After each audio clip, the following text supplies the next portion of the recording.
No nonsense.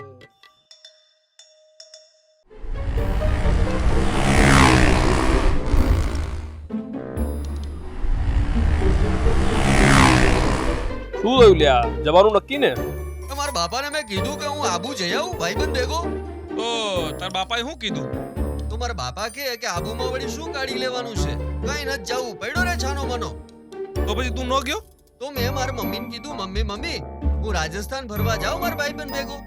તો તાર mummy હા પાડી? આ તો પાડી પણ વજન વધી ગયો. કેમ, શું થયું? મારી મમ્મી કહે જાસ તો પાછો આવ ને ત્યારે ગેસનો બાટલો લેતો આવજે, ત્યાં સસ્તા છે. પછી શું કીધું? કઈ નહીં, મારા બાપા કઈક મનમાં બોલતા હતા. કદાચ એવું બોલતા હશે કે બાટલીના નામે હવે બાટલો ઉપાડવો પડશે.